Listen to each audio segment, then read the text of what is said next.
be updated.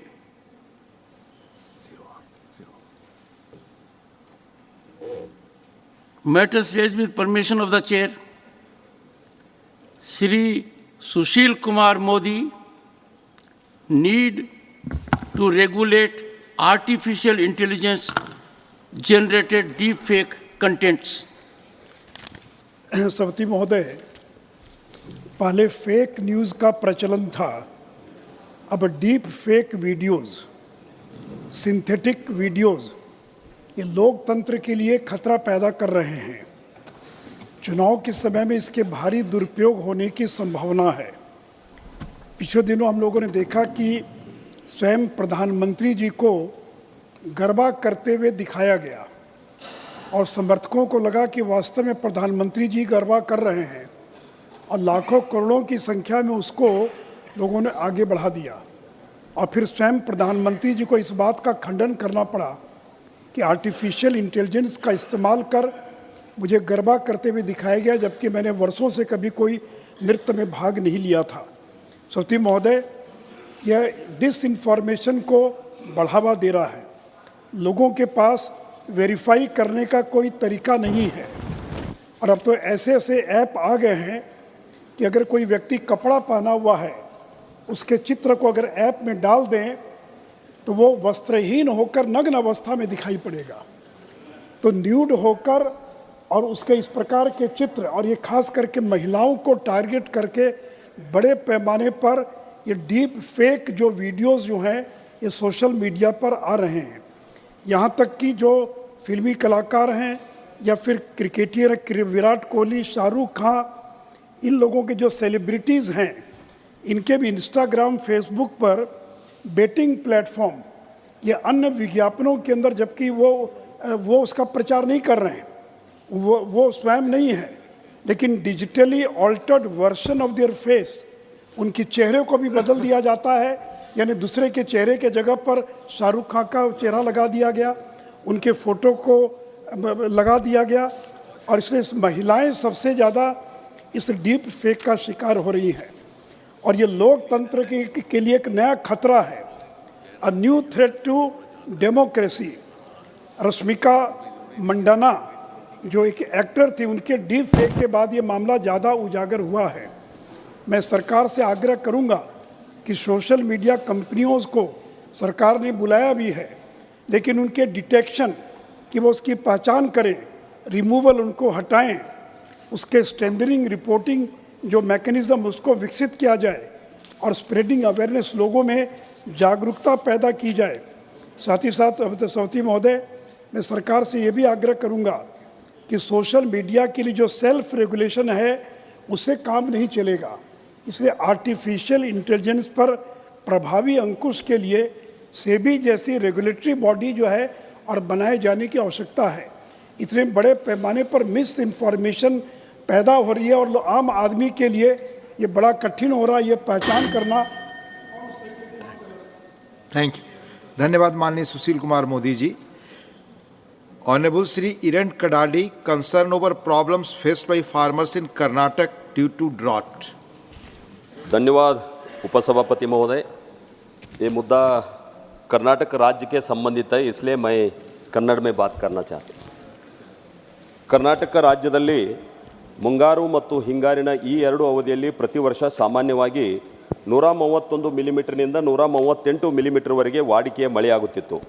ಆದರೆ ಪ್ರಸ್ತುತ ವರ್ಷದಲ್ಲಿ 47 ಮಿಲಿಮೀಟರ್ನಿಂದ 107 ಮಿಲಿಮೀಟರ್ ಮಳೆಯಾಗಿದ್ದು ಶೇಕಡ 47ರಿಂದ ಶೇಕಡ 65ರಷ್ಟು ಮಳೆಯ ಕೊರತೆ ಉಂಟಾಗಿದೆ.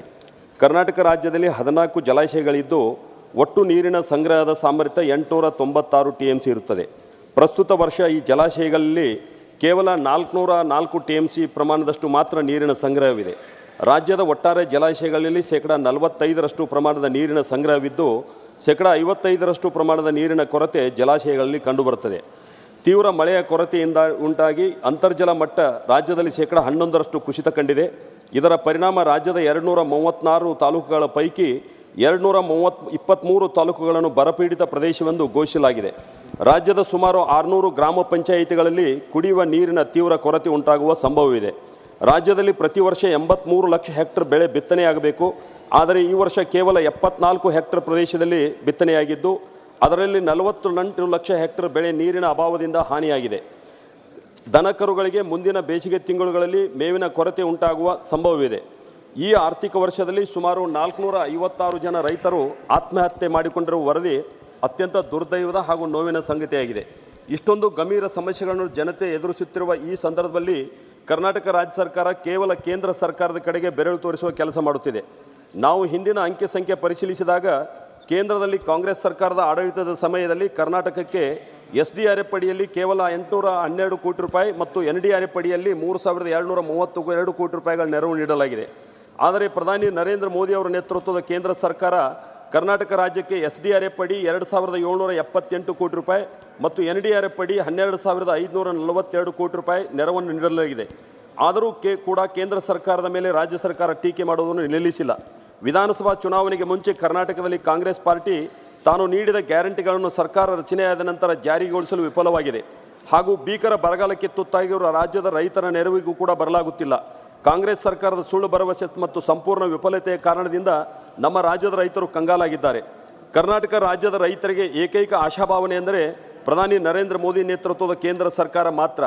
ಆದ್ದರಿಂದ ಕರ್ನಾಟಕದ ಜನತೆ ಹಿತದೃಷ್ಟಿಯಿಂದ ತೊಂದರೆಯಲ್ಲಿರುವ ರೈತರಿಗೆ ನೆರವಾಗಲು ಕೇಂದ್ರ ಸರ್ಕಾರ ಮಧ್ಯಪ್ರವೇಶಿಸಿ ನಮ್ಮ ರಾಜ್ಯದ ಬರಗಾಲದ ಸಮಸ್ಯೆಗೆ ಸ್ಪಂದಿಸಿ ಸಹಾಯ ಮಾಡಬೇಕೆಂದು ನಾನು ಈ ಸದನದ ಮೂಲಕ ಸರ್ಕಾರವನ್ನು ಒತ್ತಾಯಿಸುತ್ತೇನೆ. ನಮಸ್ಕಾರ. धन्यवाद माननीय कडाडे जी. माननीय Shri Satish Chandra Dubey ji, demand to restore the operation of train between Narkatiaganj and Raxaul in Bihar. उपसभापति महोदय धन्यवाद. नरकटियागंज से जयनगर भाया सिकटा रक्सौल छोटी लाइन के समय में Kamla Gandak express, Janki link express और 7 जोड़ी सवारी गाड़ियां चलती थी, परिचालन होता था. लेकिन 2004 के बाद इन सभी रेलगाड़ियों को बंद कर दिया गया क्योंकि रेलवे द्वारा छोटी लाइन से बड़ी लाइन के करने के लिए अमान्य परिवर्तन हो रहा था उस रूट में. 2018 में पूर्ण कर लिया गया, लेकिन अभी तक यहाँ से नरकटियागंज से सिकटा होते हुए जयनगर, दरभंगा, रक्सौल के लिए जो गाड़ियाँ चलती थी उनको नहीं चलाया जा रहा है. पश्चिमी चंपारण जो हमारे जन्मस्थल का जगह है, पूर्व में हम वहाँ से सांसद भी रहे हैं 14 से 19 तक. नेपाल से सटा हुआ इलाका है, सुदूर ग्रामीण इलाका पड़ता है. वहाँ से लोगों को आने जाने के लिए प्राइवेट बस, जीप, टैक्सी के सिवा दूसरा कोई संसाधन नहीं है और काफ़ी भाड़ा में इजाफा हो गया है. काफ़ी भाड़ा लोग वसूल करता है प्राइवेट गाड़ी वाले लोग. अतः आपसे आग्रह है कि 7 जोड़ी जो ट्रेनें पूर्व में चलती थी उसको पुनः चलाया जाए. तत्काल अगर चलाने में असुविधा हो रही है तो एक ट्रेन नरकटियागंज से मेमो ट्रेन दी जाए जो रक्सौल भाया सिकटा कम से कम दिन में 4 बार 5 बार अप एंड डाउन करे कि तत्काल लोगों को राहत मिल सके. क्योंकि जनमानस के काम के लिए ही सरकार होती है और रेलवे उसका बहुत बड़ा संसाधन होता है. आवागमन बाधित है, पब्लिक काफ़ी परेशान है. पब्लिक रोड रेलवे लाइन विद्युतीकरण भी हो गया है, बड़ी लाइन भी हो गई, लेकिन अभी तक ट्रेनें चालू नहीं हुई है, जिससे आम जनमानस में काफ़ी सरकार के प्रति उदासीनता है. बस आपसे आग्रह है, आपके माध्यम से सदन से आग्रह है कि जल्द से जल्द मेमो ट्रेन कम से कम चलाई जाए और 7 जोड़ी ट्रेनें जो पूर्व में चलाई जाती थी उसको चलाया जाए. धन्यवाद. माननीय Shri Anil Baluni ji, issue of development of Lansdowne Uttarakhand. धन्यवाद उपसभापति जी. मैं उत्तराखंड के लोकप्रिय हिल स्टेशन लैंसडाउन के विषय को यहाँ पर चर्चा करना चाहता हूँ. महोदय, अगर दिल्ली प्लीज नो, दिल्ली ये 0 आवर है माननीय सदस्यगण. कहीं भी 0 आवर में आप जो भी बोलेंगे नहीं जाएगा, जो वक्ता है पहले वही जाएगा. प्लीज. अगर दिल्ली NCR के इलाके में किसी से भी पूछा जाए कि दिल्ली के सबसे नज़दीक हिल स्टेशन कौन सा है तो वह मसूरी या नैनीताल का नाम लेगा. लेकिन वास्तविकता महोदय ऐसी नहीं है. दिल्ली के सबसे नज़दीक हिल स्टेशन लैंसडाउन है जो कि दिल्ली से केवल 270 किलोमीटर की दूरी पर है। महोदय, नैसर्गिक छटा से परिपूर्ण है। हिमालय का पूरा दृश्य वहाँ से दिखता है। वहाँ से जो बेस कैंप है वहाँ पर ऋषि कर्ण आश्रम भी वहाँ पर है। महोदय, वहाँ पर सिद्ध बलि का बहुत बड़ा पीठ वहाँ पर है। तारकेश्वर महादेव उस इलाके पर है। महोदय, लेकिन कैंटोनमेंट बोर्ड होने के कारण लैंसडाउन के विकास में कुछ बाधाएं आ रही हैं। मेरा आपके माध्यम से माननीय रक्षा मंत्री जी से आग्रह है कि अगर लैंसडाउन के कुछ हिस्से को डीनोटिफाई कर दिया जाए या उसमें कैंटोनमेंट बोर्ड के नियम में कुछ छूट दी जाए तो निश्चित तौर पे लैंसडाउन देश का लोकप्रिय और जो पर्यटक है उनका पसंदीदा हिल स्टेशन बन सकता है। धन्यवाद। धन्यवाद। माननीय Shrimati Sulata Dev, need for tackling under funding and red tapism in the implementation of schemes under the Nirbhaya fund.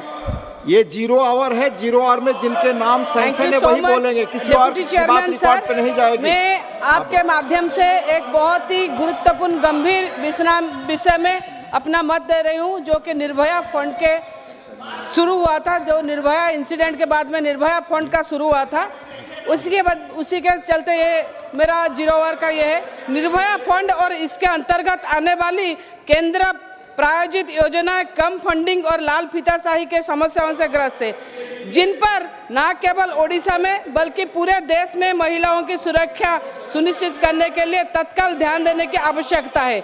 अध्ययन ने निर्भया फंड के तहत धन का कम उपयोग की ओर इशारा किया है। फंड केवल 3 परियोजनाएं और 7 राज्यों में केंद्रित हो गया है, जो भविष्य के लिए अच्छा संकेत नहीं है। वन स्टॉप सेंटर के संबंध में धन का प्रभाव असंगत हो जा रहा है। प्रभावी कार्यान्वयन होने के लिए ये मुश्किल पैदा हो रहा है। मैं तो ये भी बोलती हूँ कि जो फंड दिया जा रहा है, जैसे कि ये 3 योजना और 7 स्टेट को कैरी कर रहा है, इसमें देश के सारे स्टेट और यूनियन टेरिटरी को लाना चाहिए। अगर देखा जाए तो फास्ट ट्रैक स्पेशल कोर्ट में जो पॉक्सो आइन में 11,273 केसेस अभी भी पेंडिंग है, लंबित चल रहा है, उसके एड्रेस करना जरूरी है। और जो पैसा की कमी हो रहा है, जो फंडिंग हो रहा है, वो फंडिंग कम हो रहा है और यूटिलाइजेशन ठीक से नहीं हो पा रहा है। वन स्टॉप सेंटर्स को जो कर्मचारी रहते हैं उनके लिए सैलरी का प्रावधान नहीं हो पा रहा है, स्टाफ का शॉर्टेज है, ट्रांसपोर्टेशन का प्रॉब्लम है, और देखा जाए जो पीड़ित है उन लोगों को पैसा देने के लिए भी पैसा नहीं रहता। ये निर्भया फंड के चलते गुजरात में इनका फंड इंक्रीज हो रहा है, मगर देखा जाए ओडिशा और बाकी 5 राज्यों में इसका फंड का फ्लो इतना इंक्रीज नहीं है। मैं डिमांड करती हूं कि आपके माध्यम से ये एक बहुत गंभीरपूर्ण स्थिति हो रहा है, जो महिलाओं को न्याय देने के लिए जो बलात्कार हो रहा है उनको एड्रेस करने के लिए जो फास्ट ट्रैक कोर्ट में जितने लंबित केसेस है उसको जल्दी से जल्दी निपटाया जाए, और वन स्टॉप सेंटर्स और फास्ट ट्रैक स्पेशल कोर्ट में जो जितने हो सके उतना जल्दी से किया जाए, और ये फंड को अच्छी तरह से फ्लो हो। जो रेट टापिज्म के अंदर में बंद है उसके लिए एडमिनिस्ट्रेटिव अप्रूवल की कभी कभी ज़रूरत होता है।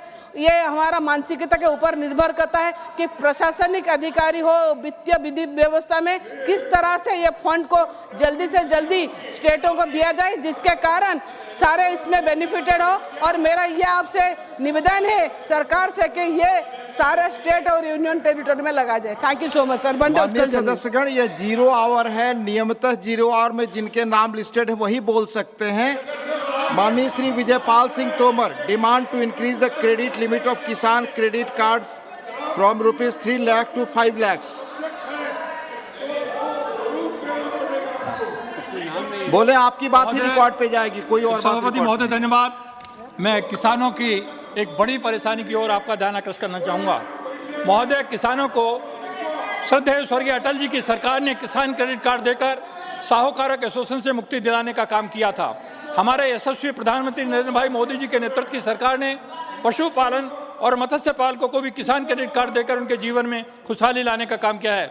मैं सरकार को तथा प्रधानमंत्री जी को बधाई देता हूँ। महोदय, किसान क्रेडिट कार्ड से पूर्व किसानों को साहूकारों से 24% और 36% ब्याज पर ऋण मिलता था। फिर चक्रवृद्धि ब्याज देने के कारण बहुत से किसान अपनी भूमि से हाथ धो बैठते थे। साहूकारों द्वारा इस तरह किसानों का शोषण होता था। अब किसानों को किसान क्रेडिट कार्ड से मात्र 3 लाख रुपए सालाना का मिलता है। साल से में एक दिन भी अधिक हो जाए तो किसान को ऋण पर मिलने वाली ब्याज की छूट समाप्त हो जाती है। 4% पर ब्याज मिलता है, 4% ब्याज पर। महोदय, किसान क्रेडिट कार्ड की योजना अब से करीब 23-24 साल पहले शुरू की गई थी।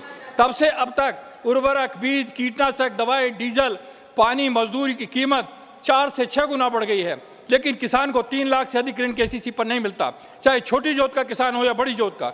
किसानों को ऋण देते समय बैंक के द्वारा भूमि के कागजात ले लिए जाते हैं। 1 वर्ष से 1 दिन अधिक होने पर इनके ब्याज पर मिलने वाली छूट महोदय समाप्त हो जाती है।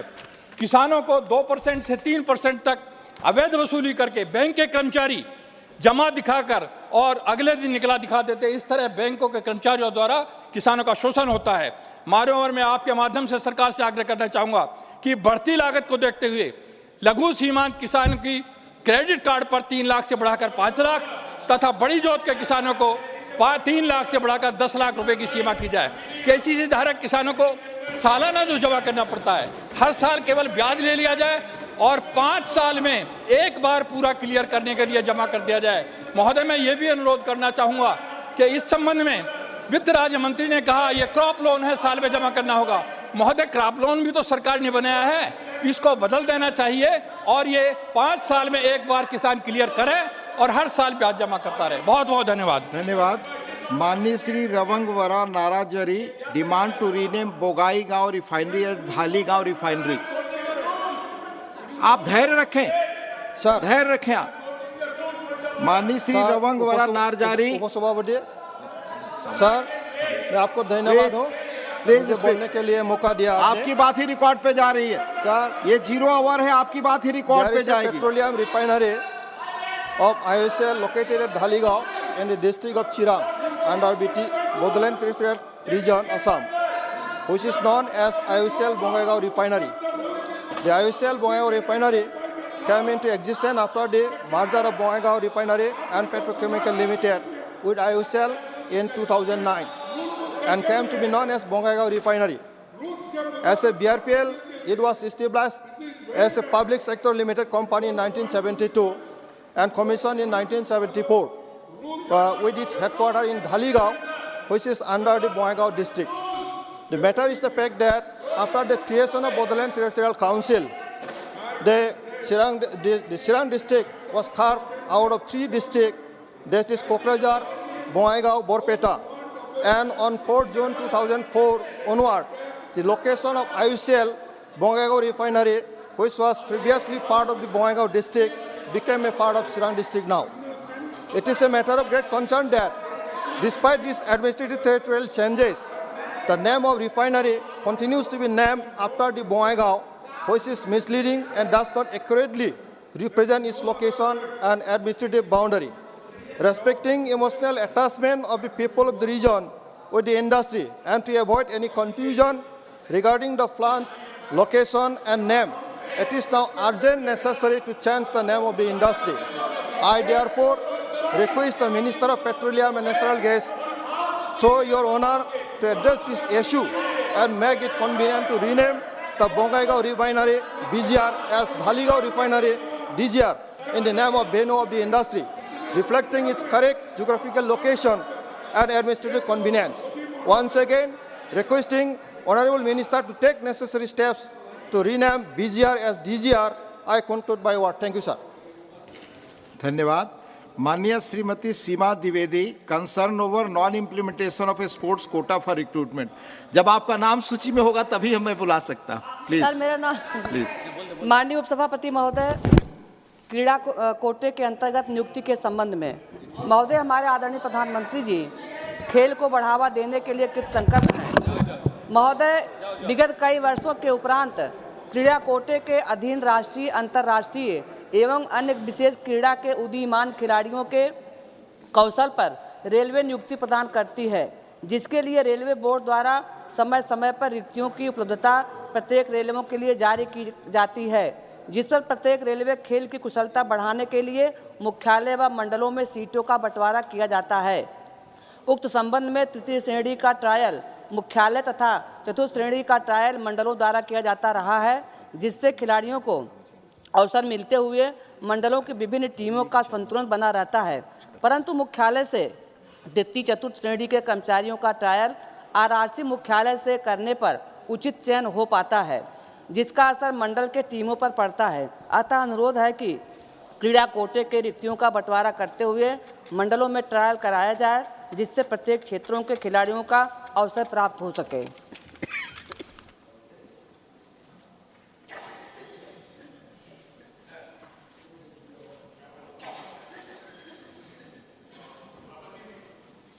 धन्यवाद। माननीय Shri Mujibullah Khan ji, request to incorporate the recommendations for the national tourism policy. माननीय श्री मुजीबुल्लाह खान उपस्थित नहीं हैं। माननीय Shri doctor K Laxman, concern over the mismanagement at the Sabarimala temple, Kerala. धन्यवाद उपसभापति महोदय। I speak in Telugu this subject sir. ప్రపంచవ్యాప్తంగా ఉన్నటువంటి అయ్యప్ప భక్తులు ప్రతి సంవత్సరం డిసెంబర్ జనవరిలో అయ్యప్ప మాల ధరించి 40 రోజులు కఠిన దీక్ష చేసి శబరిమలలో అయ్యప్ప స్వామిని దర్శించుకుంటారు. ముఖ్యంగా తెలంగాణ, ఆంధ్రప్రదేశ్, తమిళనాడు, కర్ణాటక, కేరళ నుంచి లక్షల సంఖ్యలో అయ్యప్ప భక్తులు మాలదారులై నిష్ఠతో శబరిమలకు వెళ్తే అక్కడ ఉన్నటువంటి ప్రభుత్వం కనీసమైనటువంటి సౌకర్యాలు కల్పించకుండా ఉదాసీనంగా వ్యవహరించి ఆ భక్తులు పడుతున్న అగచాట్లు ఇవాళ వర్ణనాతీతం. 20 గంటల పైగా దర్శనం కోసం నిరీక్షిస్తున్నా తొక్కిలాసటలో అనేక మంది ప్రాణాలు పోతున్నా ఈ చీమ పుట్టినట్టుగా ఈ ప్రభుత్వానికి, కేరళ ప్రభుత్వానికి లేదు. కేరళ ప్రభుత్వం అయ్యప్ప భక్తుల పట్ల కక్షపూరితంగా వ్యవహరిస్తున్నది. నిష్ఠతో దీక్ష చేసే అయ్యప్ప స్వాముల మీద లాఠీచార్జ్ చేస్తున్నది. ఇంతకంటే ఘోరం మరొకటి ఉండదు. అయ్యప్ప దర్శనానికి వెళ్ళినటువంటి 12 ఏళ్ల అమ్మాయి తమిళనాడు సంబంధించి పద్మశ్రీ చనిపోయింది. 15 ఏళ్ల రాజేష్ పిల్లై చనిపోయాడు. అయ్యప్ప భక్తులు కనీసమైన సదుపాయాలు, నీటి కొరత, ఆహారము, పారిశుద్ధం, అధ్వానమైన పరిస్థితి, సరైనటువంటి రవాణా వసతులు కూడా కల్పించకుండా ఇబ్బందులు పాలవుతున్నారు. ఈ యొక్క హిందూ వ్యతిరేక నిరంకుశ ఈ కేరళ ప్రభుత్వం ఈ యొక్క ప్రజలు గమనించి దాదాపు 2011లో కూడా మకర జ్యోతి జనవరి 14లో కూడా తొక్కిసాటలో 106 మంది చనిపోయారు. అయినా ఈ ప్రభుత్వానికి కనికరం లేదు. భక్తులకు వసతులు కల్పించాలని చెప్పి కేరళ హైకోర్టు చెప్పినా, పార్లమెంట్లో ప్రస్తావించినా ఇది మొద్దు నిద్రలో ఉన్నటువంటి ప్రభుత్వం. కాబట్టి ఈ కేరళ ప్రభుత్వం భక్తుల పట్ల చూపిస్తున్న వివక్షతను, సనాతన ధర్మాన్ని నాశనం చేయాలంటే ఏ యొక్క శక్తులతో వారికి ఊతం ఇచ్చే విధంగా ఈ ప్రభుత్వం వ్యవహరిస్తున్నది. హిందూ దేవాలయాల పట్ల నిర్లక్ష్యంగా వ్యవహరిస్తున్నది. గతంలో కూడా మొఘలులు, తురష్కులు, మీర్ కాసిం, ఔరంగజేబ్, మొహమ్మద్ గజనీ వంటి అనేక మంది దురాక్రమణదారులు సనాతన ధర్మాన్ని అంతం చేయాలని చెప్పి చూశారు. కానీ ఆ దాడులు, దారుణాలు, అగైత్యాలకు ఒడిగట్ట తప్పితే ఆ దాడులన్నీ ఎదుర్కొని నిలబడేటువంటి భారతీయ సనాతన ధర్మం, ఆ సనాతన ధర్మం శక్తి ఇవాళ ప్రపంచాడుతున్నది. హిందూ ధర్మాన్ని, సనాతన ధర్మాన్ని అంతం చేయాలని చూసిన వాళ్ళంతా అంతమయ్యారు. కానీ ఈ యొక్క సనాతన ధర్మం కానీ నిత్య నూతనంగా వ్యవహరిస్తున్నది. కాబట్టి ఈ యొక్క ధర్మం విజయాలుతుంది. హిందువుల్లో ఆధ్యాత్మిక భావన పెరుగుతుంది, ఆధ్యాత్మిక శక్తి పెరుగుతూ ఉన్నది. కాబట్టి ఇప్పటికైనా ఈ కాంగ్రెస్, కమ్యూనిస్టులు ఈ యొక్క సెక్యులర్ ముసుగు దొలుకొని నరాన హిందూ వ్యతిరేకతను అయితే అవలంబిస్తున్నారో మొత్తం సమాజం గమనించాల్సిన కోరుతున్నాం. ఈ సందర్భంగా నేను కేంద్ర ప్రభుత్వాన్ని విజ్ఞప్తి చేస్తూ ఉన్నాను. వెంటనే జోక్యం చేసుకొని సెంట్రల్ ఫోర్సెస్, సిఆర్పిఎఫ్, ఎన్డీఆర్ఎఫ్ అదనపు బలగాలను మోహరింపజేసి ఆ భక్తులకు కనీసమైన సదుపాయాలు కల్పించి ఆ రకంగా భక్తులను ఆదుకోవాలని, ఆ విధంగా భక్తుల యొక్క భక్తి శ్రద్ధలతో, నిష్ఠతోని చేపట్టే దీక్ష కూడా ఈ ప్రభుత్వం సహకరించాల్సిన. धन्यवाद माननीय डॉक्टर के लक्ष्मण जी। माननीय Shri Sujeet Kumar ji, demand for exempting GST for handloom sector. धन्यवाद माननीय सुजीत कुमार। धन्यवाद उपसभापति महोदय, मैं जो हैंडलूम उत्पाद है उसमें जीएसटी हटाने के विषय पे आपके माध्यम से सरकार का ध्यान आकर्षण करना चाहता हूँ। महोदय, ये बहुत खुशी की बात है कि खादी या खादी का उत्पाद, चरखा या फिर जो हैंडलूम वीविंग मशीनरी है उसमें कोई जीएसटी नहीं है। लेकिन महोदय, जो धागा है, कॉटन फाइबर है, यान है, उसमें 5% जीएसटी है और जो पहले जीएसटी इसमें लागू नहीं हुआ था और जो हैंडलूम का फिनिश प्रोडक्ट है सर, इसमें भी 5% GST है, और जो हैंडलूम गारमेंट्स हैं इसमें 12% का GST है। तो इससे क्या होता है, जो हमारे बुनाकर जो भाई हैं जो काम करते हैं, उनको हैंडलूम जो उत्पाद है उसका जो मूल्य है उसको बढ़ाना पड़ता है।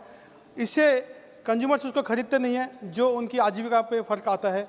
और हमारे देश में इतनी हैंडलूम की इतनी बड़ी परंपरा है, उस पर ये प्रभाव आता है। महोदय, हमारे देश में करीबन 44 लाख जो वर्कर्स हैं जो हैंडलूम सेक्टर से जुड़े हुए हैं, जो हमारी टेक्सटाइल इंडस्ट्री का 14% है।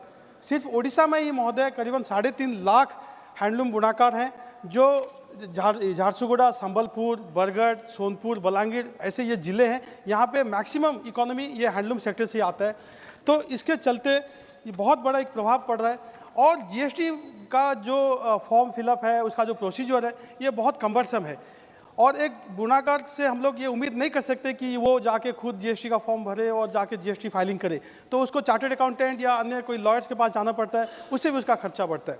तो ये सब ध्यान में रख के महोदय, उड़ीसा सरकार काफ़ी जो हमारे बुनाकार भाई हैं उनके लिए काफ़ी मदद करने के लिए कई सारे स्कीम्स लाए हैं। एक बहुत अच्छा स्कीम जो है, 1 लाख रुपए तक का उनको इंटरेस्ट फ्री लोन दिया जा रहा है, उसको बलिया स्कीम कहते हैं, Bunakar assistance for livelihood and income augmentation. ये विषय पे कई बार उड़ीसा सरकार भारत सरकार को चिट्ठी लिख चुकी है। 2 बार एक प्रशांत नंदा जी ने 19 दिसंबर 2018 में ये विषय संसद में उठाया था अनस्टार्ड क्वेश्चन के तहत, और 11 जुलाई 2019 को भी ये विषय एक अनस्टार्ड क्वेश्चन के तहत और एक माननीय सदस्य ने भी ये उठाया था। महोदय, मैं मानता हूँ कि GST तभी भरना पड़ता है जब आपका टर्नओवर 20 लाख से ज़्यादा हो, और ये भी सही है कि बहुत सारे बुनाकार हैं जिनका टर्नओवर 20 लाख से कम होता है। फिर भी हम लोग अगर उनका लाइवलीहुड को बढ़ाना चाहते हैं, उनको वर्ल्ड मार्केट में उनका जो प्रोडक्ट्स है उसको एक्सपोर्ट करना चाहते हैं, तो उनका टर्नओवर बढ़ेगा ही महोदय। तो ये जो 20 लाख से नीचे वाला जो एग्जाम्पशन है, ये भी उनको ज़्यादा आगे चल के फ़ायदा नहीं होगा। दूसरी बात ये भी सच है कि GST का जो रेट है, ये GST काउंसिल तय करती है, जिसमें स्टेट का भी 50% भागीदार है।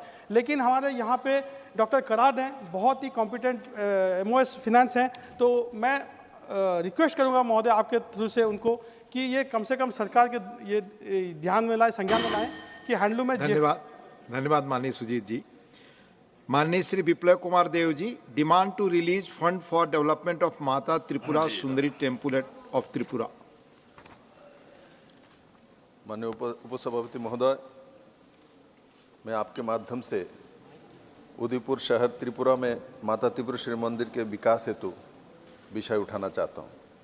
महोदय, मैं आपके माध्यम से केंद्रीय पर्यटन मंत्रालय को त्रिपुरा से संबंधित एक महत्वपूर्ण विषय से अवगत कराना चाहता हूँ। त्रिपुरा राज्य माता त्रिपुरेश्वरी की भूमि है।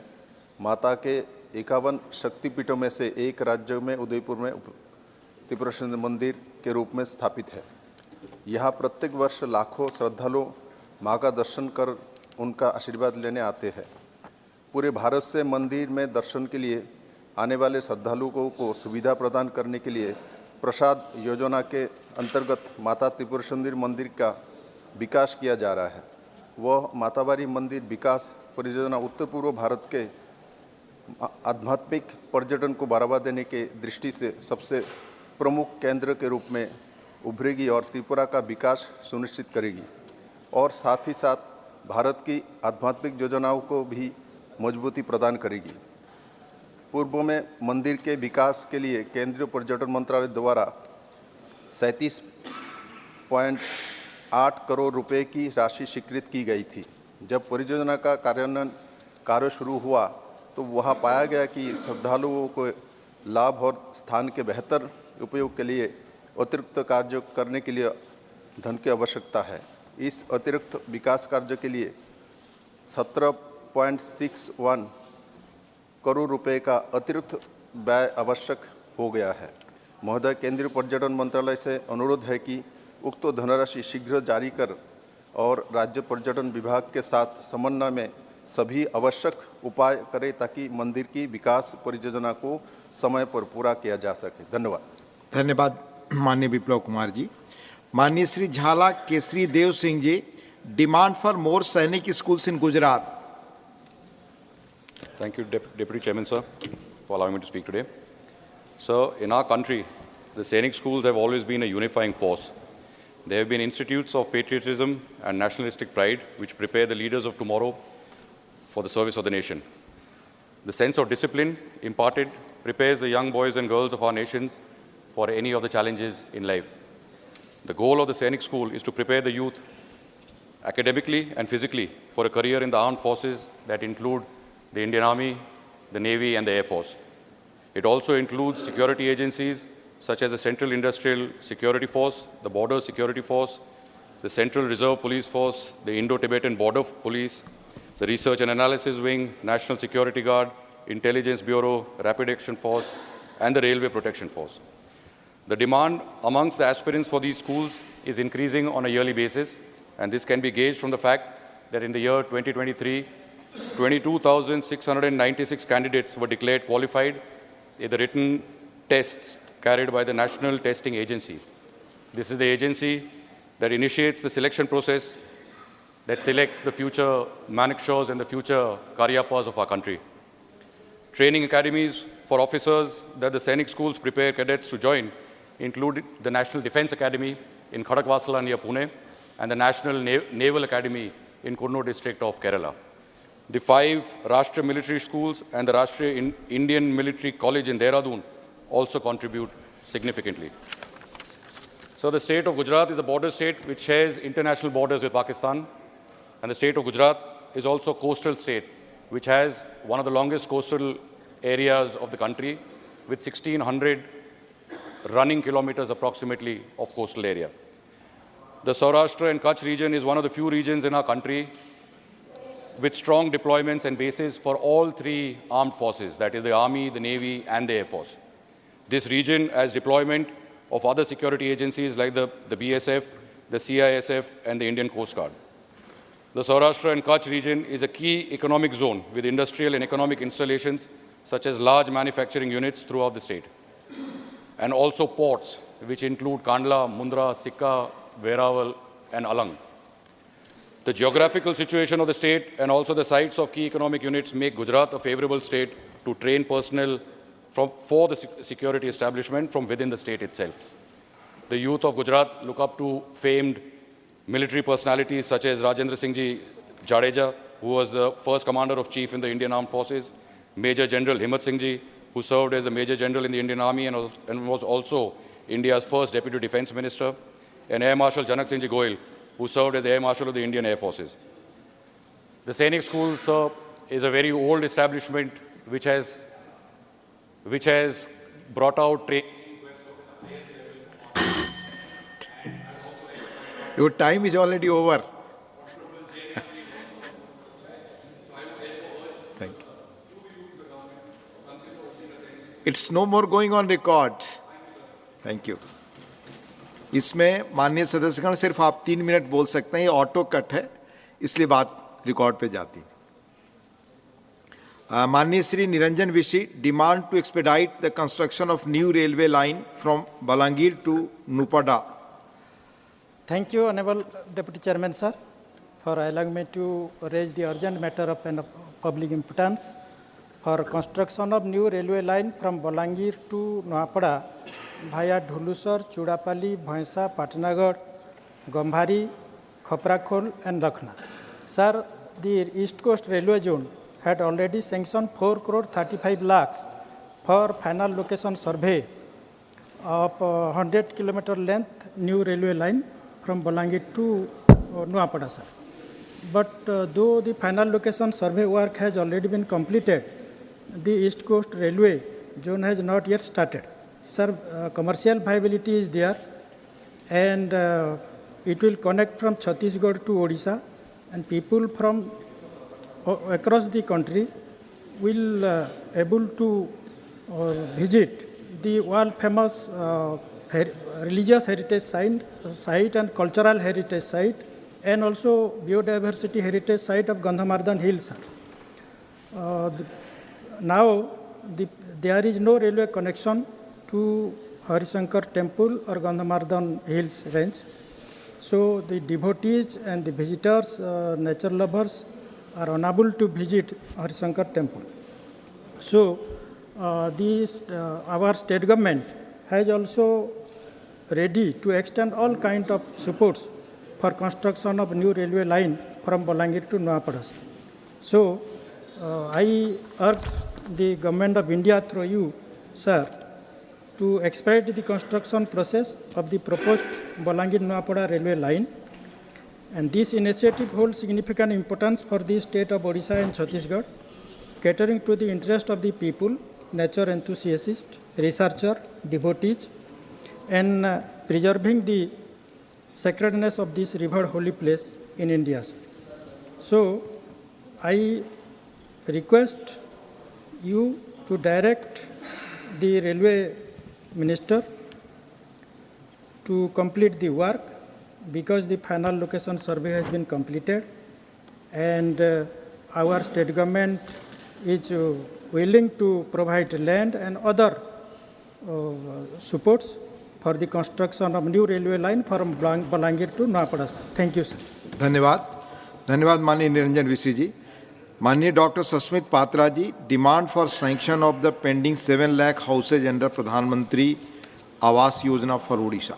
Honorable Chairman, sir, thank you so much for giving me this opportunity on the Zero Hour.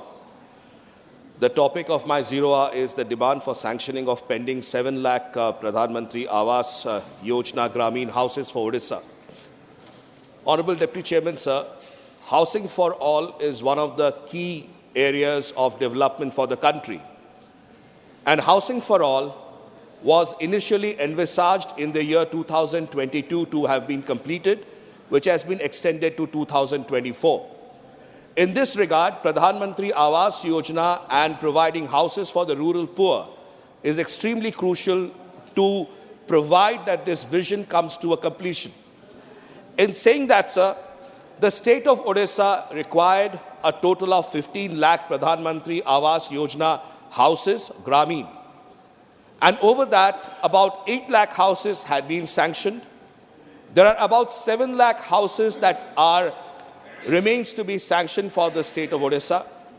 These 7 lakh houses are primarily for people in the western Odisha, southern Odisha, and coastal Odisha of Odisha, and primarily for the tribal brothers and sisters who are mostly in the undivided KBK region of western Odisha and southern Odisha. Therefore, sir, I would like through you to urge the honorable government to kindly take up steps to ensure that these 7 lakh Pradhan Mantri Awas Yojana houses are undertaken for the state of Odisha. So I'd also like to state at this point of time that Honorable Chief Minister of Odisha, Shri Naveen Patnaik ji, has been writing repeatedly in this regard to the Honorable Government of India, and the state of Odisha, under the leadership of Honorable Chief Minister Shri Naveen Patnaik ji, has also initiated the Mo Ghara Yojana, by which providing assistance to those who are not being able to get the PMAY in order to establish and construct their houses.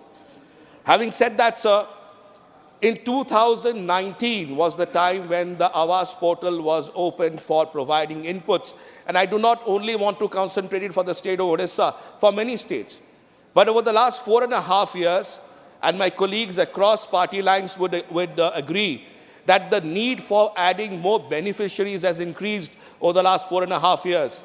And therefore, I would urge the government to undertake steps to ensure that Odisha gets those 7 lakh houses under PMAY at the sanction. Thank you. धन्यवाद. धन्यवाद माननीय doctor Sasmit Patra ji. माननीय Shri Narhari Amin ji, need for more blood banks in the country. माननीय उपसभापति महोदय, भारत में राष्ट्रीय राजमार्गों, राज्य मार्गों और आंतरिक सड़कों पर दिन प्रतिदिन दुर्घटनाओं की संख्या बढ़ती जा रही है. कोरोना के महामारी के बाद अधिक संख्या में लोग हार्ट अटैक और अन्य बीमारी के कारण अस्पताल में भर्ती हो रहे हैं और उनके इलाज के लिए ब्लड की आवश्यकता बढ़ रही है. वर्तमान में पूरे भारत में 4,137 ब्लड बैंक कार्यरत है. गुजरात में 181 ब्लड बैंक कार्यरत है.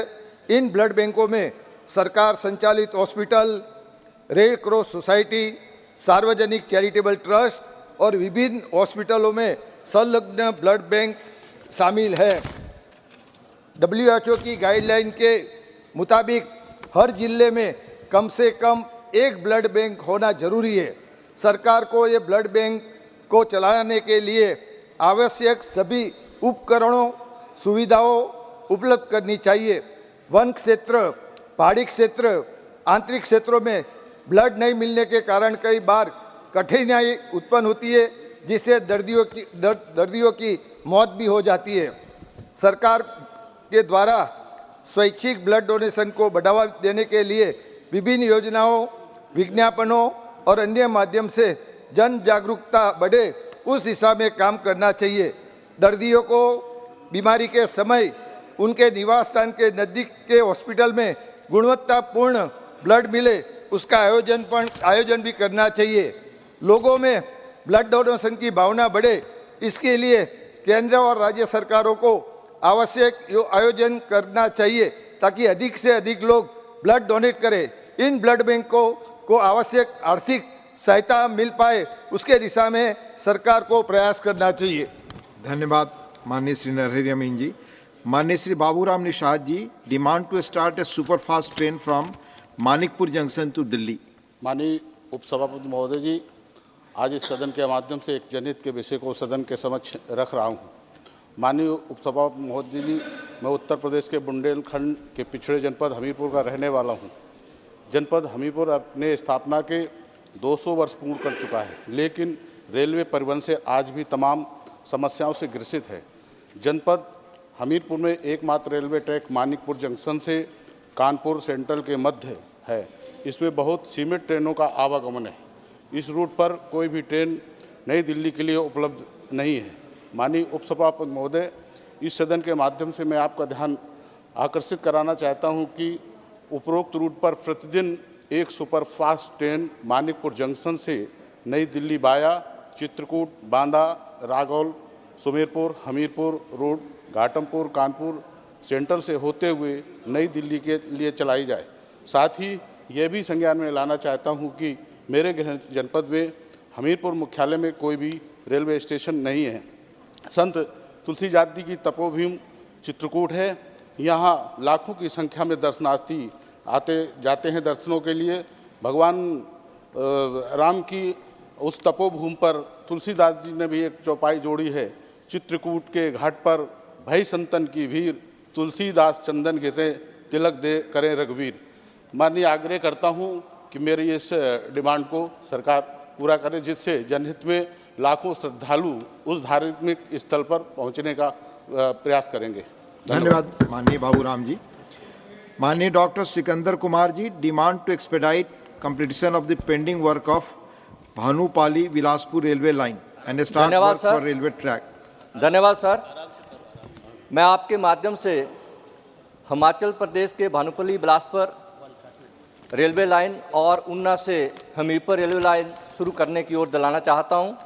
महोदय, हिमाचल प्रदेश में रेलवे यातायात की बात करें तो अभी मध्य हिमाचल में रेल यातायात की सुविधा ना के बराबर है। वर्तमान में ऊना तक रेल यातायात की सुविधा है। इसके अतिरिक्त कालका से शिमला व पठानकोट से जोगिंद्रनगर तक रेल सुविधा लोगों को मिल रही है। भानुपल्ली से बिलासपुर ले तक रेल लाइन के निर्माण का कार्य अभी पाइपलाइन में है। भानुपल्ली बिलासपुर ले रेलवे लाइन सामरिक दृष्टि से अति महत्वपूर्ण है। वर्तमान केंद्र सरकार के सकारात्मक प्रयासों एवं दृढ़ राजनीतिक इच्छा से इस रेलवे लाइन के कार्य में प्रगति देखी गई है। इस ऐतिहासिक रेलवे लाइन के बनने से जहां हर मौसम में यहां रेलवे लाइन सहायक होगी, वहीं सैन्य दृष्टि से भी इसका अत्यंत महत्व है तथा पर्यटन को भी इससे बढ़ावा मिलेगा। हिमाचल एक पहाड़ी राज्य है और इसकी भौगोलिक परिस्थितियां अन्य राज्यों से भिन्न हैं, इसलिए यहाँ रेलवे लाइन पहुँचाना काफ़ी मुश्किल काम है। परंतु केंद्र सरकार व रेलवे मंत्रालय के अथक प्रयासों से हिमाचल प्रदेश में इस ऐतिहासिक रेलवे लाइन का कार्य आगे बढ़ रहा है, जो कि एक सराहनीय कार्य है। इस रेलवे लाइन के कार्य में कई पुलों व टनलों का निर्माण हो रहा है, जिसके लिए समुचित धन की आवश्यकता है। मैं केंद्र सरकार व रेलवे मंत्रालय से सादर अनुरोध करता हूं कि भानुपल्ली बिलासपुर रेलवे लाइन के लिए समुचित धन का प्रावधान किया जाए, ताकि इस रेलवे लाइन के कार्य में और तेजी लाई जा सके और इस ऐतिहासिक प्रोजेक्ट का कार्य निर्बाध रूप से आगे बढ़ता रहे। महोदय, जिला हमीरपुर जिला ऊना के साथ लगता जिला है और ऊना से हमीरपुर तक रेल लाइन बिछाने की संभावना है। यदि उन्ना से हमीरपुर तक रेल लाइन बिछाई जाती है तो स्थानीय लोगों को सुविधाएं तो प्राप्त होंगी ही, साथ ही रेल विभाग को भी अच्छी आमदनी होगी। हमीरपुर में बाबा बालकनाथ जी का प्रसिद्ध पीठ भी है, जहां वर्ष भर दूर दूर से श्रद्धालु आते हैं और ऐसे में इस रेल लाइन के बनने से पर्यटकों सहित श्रद्धालुओं को भी इसका लाभ मिलेगा। मैं इस सदन के माध्यम से केंद्र सरकार से सादर आग्रह करना चाहूँगा कि उन्ना रेल लाइन को हमीरपुर तक बढ़ाने के लिए अवश्य कदम उठाए जाएं, ताकि मध्य हिमाचल के लोगों को भी रेल सुविधा प्राप्त हो सके। धन्यवाद सर। धन्यवाद। माननीय Shri Kanak Medala Ravindra Kumar ji, concern over suicides of farmers in the country including those from the state of Andhra Pradesh. Thank you.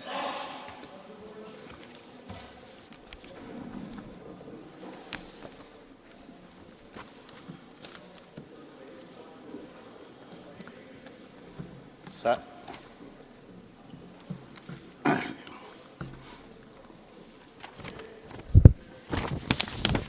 Yes, sir. Sir, I am very thankful to you for giving this opportunity. Sir, I wish to raise a more pertinent issue which have a direct bearing on the lives of crores and crores of people, particularly the people of state of Andhra Pradesh. The contribution of agricultural sector of GDP is decreasing gradually. At the time of independence, the contribution of agricultural sector GDP is above 45%, and now it is below 20%. Is a matter of grave concern. Now I come to the point of suicide of the farmers. Sir, as far as the latest report of National Crime Record Bureau, the farmer suicide in Andhra Pradesh had increased by over 19% in 2021 compared to the previous year. The state should the third place farmer suicide in the country. The third time in row, data provided by the NCRB showed a total of 1065 people working in the farm sector, farmers, tenant farmers and workers ended their lives in Andhra Pradesh 2021, while the number was only 889 in 2020, an increase of 19%. The report noted that AP with 1065 suicides occupied in the third place in a farmer suicide in 2021, behind Maharashtra and Karnataka. Suicides in Andhra Pradesh increased 14.5% in 2021 compared to 2021. In August this year, on a single day, on 4 farmers committed suicide erstwhile Kurnool district in Andhra Pradesh. Yesterday, in Duggirala, in Guntur district also one farmer has committed suicide. Anantapur, Guntur, Kurnool districts are mostly affected places where the number of suicides, farmers, laborers, and reported high. The farmers, sir, in view of this farmers' suicide, the state government did not take any step.